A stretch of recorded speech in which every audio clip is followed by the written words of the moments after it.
जय हिंद dear student and friends. आज हम कक्षा 9 यहाँ पे 9 होगा। आज हम कक्षा 9 के इतिहास सब्जेक्ट इतिहास अर्थात हिस्ट्री का चैप्टर नंबर 1 का क्वेश्चन आंसर करने जा रहे हैं। अगर इसका डिटेल वाला वीडियो नहीं देखे तो हमारे चैनल के क्लास 9 के हिस्ट्री वाले प्लेलिस्ट में आप जाके देख सकते हैं। बहुत ही अच्छी तरह समझाया है। तो आइए हम इसका आज क्वेश्चन आंसर कर लेते हैं। ये पहला नंबर क्वेश्चन है हमारा। क्या इसमें बोल रहा है? ऑप्शनल प्रश्न है वस्तुनिष्ठ। इसमें बोल रहे हैं क्वेश्चन आंसर पर टिक लगाने के लिए जो सही है। तो हम स्टार्ट करते हैं। देखिए इसमें पहला क्वेश्चन है, वास्को डी गामा कहाँ का था? ये पुर्तगाल का नाविक था। कौन था? पुर्तगाल का था। पुर्तगाल एक यूरोप महादेश का एक देश है। नेक्स्ट हमारा, यूरोप ने दिशा सूचक यंत्र प्रयोग सीखा था। किससे सीखा था? तो किससे सीखा था? यूरोप वासियों ने किससे सीखा था? अरबों से। किससे सीखा था? अरबों से। नेक्स्ट क्वेश्चन है हमारा, उत्तम आशय इसको बोलते हैं अंग्रेजी में केप ऑफ गुड होप। तो हम उसमें बताए थे कि दक्षिण अमेरिका में, ये दक्षिणी अफ्रीका में, साउथ अफ्रीका में ये दक्षिणी बिंदु पर स्थित है। इसका खोज किसने किया था? इसका खोज किया था डिजायज बार्थोलोम्यू। किसने किया था? इसने किया डिजायज बार्थोलोम्यू। और उसके बाद अमेरिका का खोज किस वर्ष हुआ था? जो कब हुआ था? 1492 में हुआ था। ये आंसर हो जाएगा।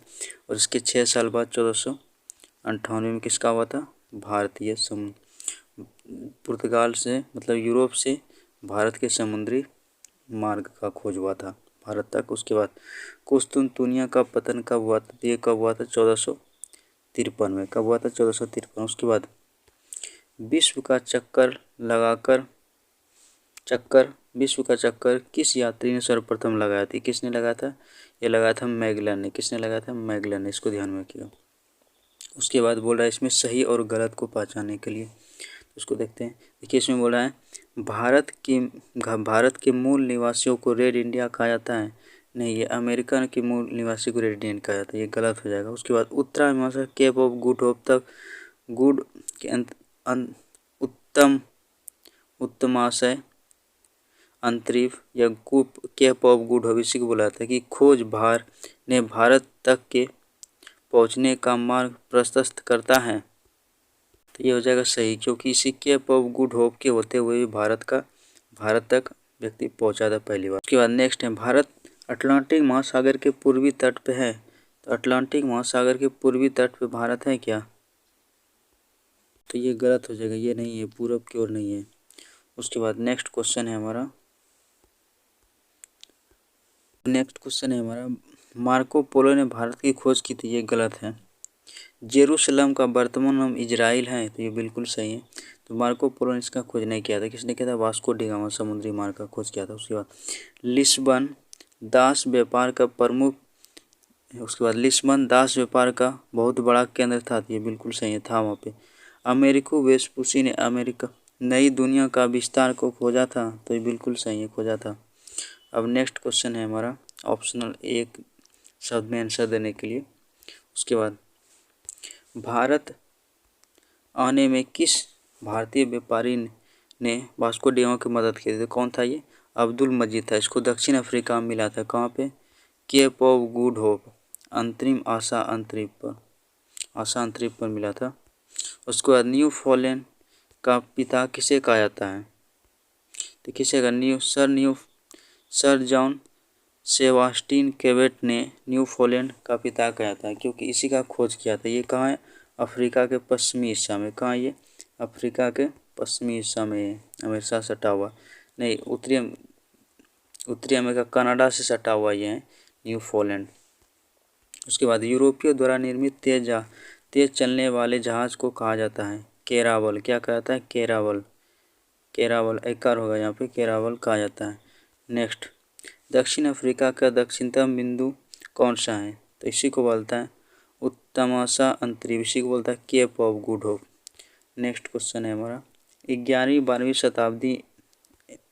शताब्दी मुसलमानों के बीच धर्म युद्ध क्यों हुआ था? तो इसका आंसर 11वीं-12वीं शताब्दी के जेरूसलम पर अधिकार के मुद्दे पर लेकर धर्म युद्ध हुआ था। नेक्स्ट क्वेश्चन है हमारा, 1453 में कुस्तुनतुनिया पर किसका आधिपत्य था, मतलब अधिकार था? किसका था? तुर्की का। नेक्स्ट, पुर्तगाल एवं स्पेन किस महासागर के पास स्थित हैं? तो ये हो जाएगा पुर्तगाल इस अटलांटिक महासागर के पास अवस्थित है। नेक्स्ट क्वेश्चन है हमारा, इसका लघु उत्तरीय कौन सा प्रश्न है? लघु उत्तरीय, इसी को जानेंगे। यूरोप में मध्यकाल में अंधकार का युग क्यों कहलाता है? तो इसका आंसर हो जाएगा मध्यकालीन यूरोप को अंधकार युग इसलिए कहा गया है। यह काल सामंती प्रवृत्ति का काल था। इस काल में न तो व्यापार वाणिज्य गतिशील था और न ही धर्म रूप स्वरूप ही मानवीय था। पृथ्वी के बारे में ज्ञान अत्यल्प था और अंधविश्वास से युक्त था। उसके बाद नेक्स्ट क्वेश्चन है हमारा, भौगोलिक खोजों ने वैज्ञानिक उपकरणों का क्या योगदान था? तो इसका आंसर हो जाएगा इस काल में हुए नए नए वैज्ञानिक उपकरणों के आविष्कार। उसके बाद उपकरणों के आविष्कारों ने समुद्री यात्रा अर्थात भौगोलिक खोजों को आसान कर दिया। ऐसे दिशा सूचक यंत्र, दूरबीन तथा मानचित्र के सुधार एवं नई किस्म की हल्के तेज चलने वाले जहाज केरावल बनने से भौगोलिक खोज आसान हो गई और सभी का बड़ा योगदान रहा। नेक्स्ट क्वेश्चन, भौगोलिक खोज ने व्यापार वाणिज्य पर किस प्रकार प्रभाव डाला? इसका आंसर, भौगोलिक खोज ने नए नए देशों की खोज एवं नए व्यापारिक संपर्क, यूरोपीय व्यापार वाणिज्य एवं क्रांतिकारी परिवर्तन लाए। उपनिवेश के आर्थिक शोषण से यूरोपीय देश समृद्ध होने लगे। इस प्रगति ने यूरोपीय व्यापार को चरमोत्कर्ष पर पहुंचा दिया। अतः मुद्रा व्यवस्था का विकास हुआ। हुंड ऋणदाता ऋण पत्र व्यापारिक साख विकास हुआ। व्यापार अपने स्थानीय स्वरूप से विकसित होकर वैश्विक रूप लेने लगा। नेक्स्ट क्वेश्चन है, भौगोलिक खोज ने किस प्रकार भ्रांतियों को तोड़ा? इसका आंसर हो जाएगा भौगोलिक खोजों ने भौगोलिक ज्ञान के संदर्भ में पर्याप्त भ्रांतियों को तोड़ने का कार्य किया। इससे चर्च द्वारा प्रसारित अवधारणाओं पर अंगुली उठने लगा। कालांतर में यूरोप में धर्म सुधार आंदोलन का कारण बने नए गोलार्ध के आविष्कार से यूरोप के क्षुद्रता और दुनिया की महत्व को अभूतपूर्व जानकारी से मनुष्य को नए नए आविष्कारों के रास्ते पर खड़ा कर दिया। इसके संदेश स्पेनिश सिक्के के सामने और भी है, ये स्पष्ट होता है नेक्स्ट क्वेश्चन है हमारा, भौगोलिक खोजों ने किस प्रकार विश्व के मानचित्र में परिवर्तन लाए? आंसर हो जाएगा भौगोलिक खोजों के पहले समाज अंधविश्वास युक्त था। अमेरिका अर्थात नई दुनिया की खोज, भारत की खोज तथा ऑस्ट्रेलिया की खोज से उपनिवेशों की स्थापना होने लगी। फलस्वरूप साम्राज्यवाद का विकास होने लगा। यूरोपीय देशों की सभ्यता, संस्कृति, धर्म आदि का विस्तार हुआ। सारे देश सिमट कर एक हो गए। इससे दुनिया का एकीकरण के बाद हुआ। अतः विश्व में मौलिक मानचित्र में तो नहीं हुआ, लेकिन राजनीतिक परिवर्तन अवश्य हुआ। नेक्स्ट क्वेश्चन है, यह दीर्घ उत्तरीय प्रश्न है, तो इसमें देखिए क्या है, भौगोलिक खोज का क्या तात्पर्य? इससे किस प्रकार की विश्व की दूरियां घटी? तो इसका आंसर हो जाएगा विश्व की प्रारंभिक सभ्यताओं के काल से ही व्यापार एवं वाणिज्य परस्पर संपर्क करना रहा है। यह व्यापार मुख्यतः एक निश्चित मार्ग के माध्यम से होता था, परंतु विश्व के कई क्षेत्र थे जिससे जनजीवन तो विद्यमान था, लेकिन शेष विश्व से उनका जुड़ाव नहीं था। जैसे कि अमेरिका, अफ्रीका, ऑस्ट्रेलिया तथा दक्षिण के कुछ हिस्से इन्हीं क्षेत्र की समुद्री मार्ग द्वारा खोज हुई। समुद्री यात्रा के इन नए देशों का पता लगा, जिससे भौगोलिक खोज कहते हैं। भौगोलिक खोज के कारण विश्व की दूरियां कम हो गई।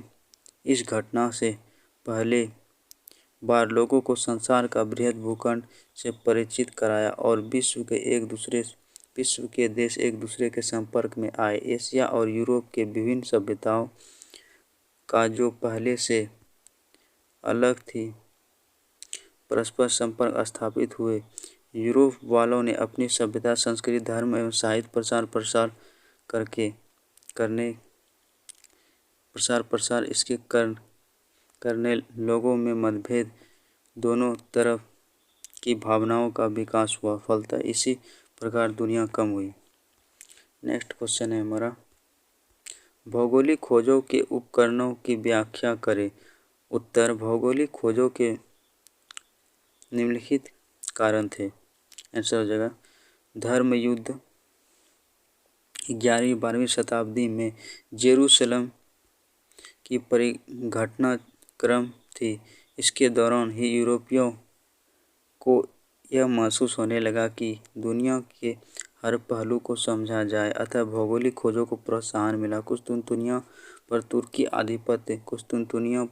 का आधिपत्य होने से यूरोपीय व्यापारियों के लिए इस मार्ग से व्यापार करना ठीक नहीं रहा, क्योंकि तुर्की ने इस मार्ग में व्यापार के बदले भारी कर वसूल शुरू कर दिया, जिसका हल ढूंढना यूरोपियों के लिए आवश्यक था। नए नए आविष्कार इस काल में हुए। नए नए आविष्कार से समुद्री यात्रा एवं नौसेना के विकास को असमान कर दिया। कंपास, दूरबीन, हल्के, मजबूत और तेज जहाज बने।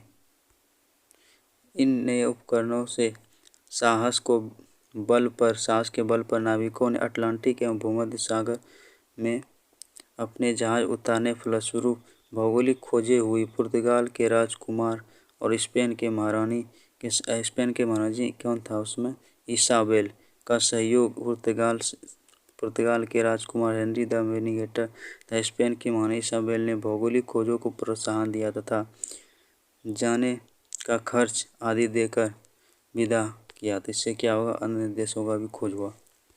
उसके बाद नेक्स्ट क्वेश्चन है, नए अन्वेषण भौगोलिक विश्व के मानचित्र का पर अंकन करें और यह बताएं कि भौगोलिक खोजों से पूर्व आप यदि यूरोप में होते तो भारत से किस प्रकार व्यापार करते थे। इसमें देखिए यहाँ पे दिया हुआ है, यहाँ पे फोटो है, ये यूरोप है और यहाँ पे भारत है। तो कैसे करते, ये समुद्री मार्ग से ही करते। यहाँ पे हमारा भारत, तो इधर से समुद्री मार्ग से यहाँ से आता था।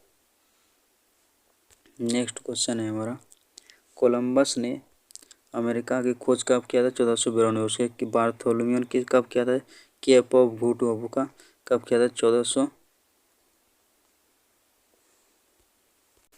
1488 था। उसके बाद वास्को डी गामा ने कालीकट भारत का 1498 में। कैप्टन कुक ने ऑस्ट्रेलिया की खोज की थी। उसके बाद भौगोलिक खोजों के पूर्व यदि मैं यूरोप में होता तो वही माँ जिस कोलंबस ने अपनाया था चलकर जहाज द्वारा भारत आता। उसके बाद अंधकार युग से आप क्या समझते हैं।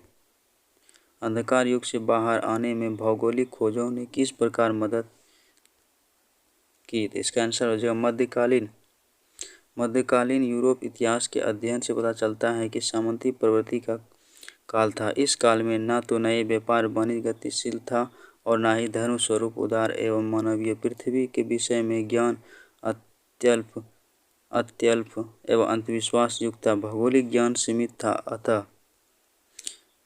समुद्री व्यापार भी सीमित था, क्योंकि समुद्र में जाना नहीं चाहता था, इधर डूबने खतरा था। उस समय लोगों में विश्वास था कि अधिकतम दूरी जाने पर पृथ्वी के किनारा से गिरकर अनंत में विलीन हो जाना पड़ेगा। यही युग अंधकार युग के नाम से जाना जाता है।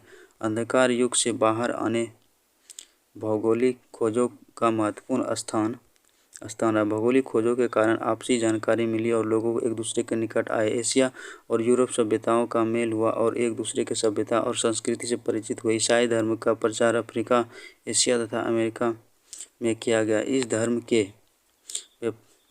धर्म के व्यापक प्रचार ने चर्च में संप्रभुता को कम किया तथा भौगोलिक खोज के कारण हुई ज्ञान में वृद्धि से धर्म पर भी प्रभाव पड़ा।